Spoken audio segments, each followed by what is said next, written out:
दिल्ली की जामा मस्जिद के बाहर बैठकर एक मजूर शख्स भीख मांगा करता था। इसने अपनी रोजी रोटी का गुजारा इसी भीख से चला रखा था। एक दिन इस मुल्क के अंदर अंग्रेज आया। यह पूरे मुल्क के अंदर जगह जगह पर विजिट करने लगा। फिर इसने इरादा किया कि दिल्ली की जामा मस्जिद को जाकर अपनी आंखों से देखूं। कुछ दिन बाद ये इस मस्जिद का दौरा करने के लिए यहां पर पहुंच गया। कुछ देर तक यह मस्जिद का नजारा करता रहा। इसको मस्जिद का दीदार करके काफी दिली सुकून मिला। यह मस्जिद की तारीखी के अंदर खो गया। जब यह मस्जिद का पूरी तरह से दीदार करके बाहर आने लगा तो इसने देखा कि एक मजूर भिखारी मस्जिद के बाहर बैठा हुआ है। अंग्रेज को इस भिखारी पर तरस आया। अंग्रेज ने अपना बटुआ निकाला और इसमें से कुछ पैसे निकालकर भिखारी को दे दिए। अंग्रेज फिर इसको पैसे देकर वापस चला आया। जब यह अपने होटल पर पहुंचा तो इसने देखा तो इसकी जेब के अंदर बटुआ नहीं था। यह सोचने लगा कि मेरा बटुआ कहां पर गिरा होगा, पर इसे याद न रहा कि इसका बटुआ कहां पर गिरा है। इसने आकर अपनी बीवी को मस्जिद की खूबसूरती के बारे में बताया और कहा कि मैंने इस मस्जिद का दौरा करके खूब दिली तस्कीन हासिल की है।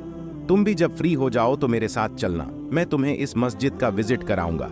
इसकी बीवी ने कहा कि चलो ठीक है। कुछ दिन गुजरने के बाद इसकी बीवी ने कहा कि चलो आज मस्जिद का दीदार कर आते हैं। फिर यह दिल्ली की जामा मस्जिद पहुंच गए।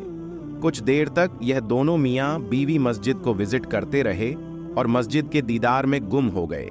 इसकी बीवी ने कहा कि वाकई अल्लाह का घर तो काफी खूबसूरत है। अच्छा किया तुमने मुझे इस जगह का विजिट करवाया, वरना मैं तो इससे महरूम रह जाती। जैसे ही यह दोनों मस्जिद के बाहर निकलकर जा रहे थे तो वहां पर वह पिछली बार वाला मजूर भिखारी बैठा हुआ था। इसने जैसे ही अंग्रेज को देखा तो इसको आवाज दी और इससे कहने लगा कि आपने पिछली बार मुझे पैसे दिए थे और आप पैसे देकर आगे जाने लगे तो आप अपनी जेब के अंदर बटुआ रख रहे थे तो वह बटुआ नीचे गिर गया था।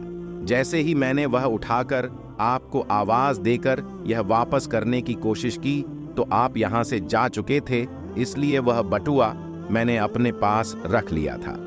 यह आपकी अमानत मेरे पास महफूज थी। अब आप अपना बटुआ अपने पास रख लें। जैसे ही अंग्रेज ने बटुआ खोला तो इसके अंदर देखा तो इसमें जितनी भी रकम थी सब की सब वैसी की वैसी मौजूद थी। अंग्रेज काफी हैरान हुआ और भिखारी से कहने लगा कि इसके अंदर जैसे मैंने पैसे रखे थे वैसे के वैसे पड़े हैं। तुम कुछ पैसे निकालकर काम लगा सकते थे, पर तुमने काम नहीं लगाया। हो सकता था मैं दोबारा यहां पर ना आता। ये तो चलो, इत्तफाकन मैं यहां पर दोबारा आ गया तो तुमने दे दिया, वरना तुम मुझे कहां कहां ढूंढते फिरते। भिखारी कहने लगा कि यह आपकी अमानत मेरे पास वैसी की वैसी सारी जिंदगी मौजूद रहती, इसलिए मैंने इससे कुछ पैसे नहीं निकाले, क्योंकि मुझे कयामत वाले दिन का मंजर याद आ गया।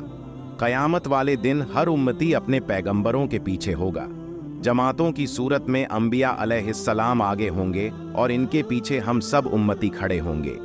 आप अपने नबी हजरत ईसा अलैहिस्सलाम के पीछे खड़े होंगे और मैं अपने नबी हजरत मोहम्मद मुस्तफ़ा सल्लल्लाहु अलैहि वसल्लम के पीछे खड़ा होऊंगा। मुझे उसी दिन का मंजर याद आ गया कि आपके नबी मेरे नबी से यह न कहें कि तुम्हारे उम्मती ने मेरे उम्मती के पैसे चोरी कर लिए थे। इसीलिए मैं इस दिन से डर गया और यह याद आने लगा कि मेरे नबी हजरत मोहम्मद मुस्तफ़ा सल्लल्लाहु अलैहि वसल्लम को मेरी वजह से शर्मशारी होगी, जो कि मुझे दोबारा न चाहते। इसलिए मैंने आपके बटुए से पैसे नहीं निकाले। मेरा दिल तो बहुत चाह रहा था कि इसमें से कुछ पैसे निकालकर काम लगा लूं, पर आखिरत का दिन याद आ जाता था। इसलिए मैंने आपके पैसों में कोई अमानत में खयानत नहीं की और आपको पूरे के पूरे लौटा दिए। अंग्रेज भिखारी की बातें सुनकर काफी हैरान और मुतासिर हुआ कि यह भिखारी पूरी तरह से गरीब था, पर इसने बटुए से 1 रुपया भी नहीं निकाला, जबकि मजबूरी इसको चारों तरफ से घेरे हुए थी, पर यह अपने ईमान पर अटल रहा।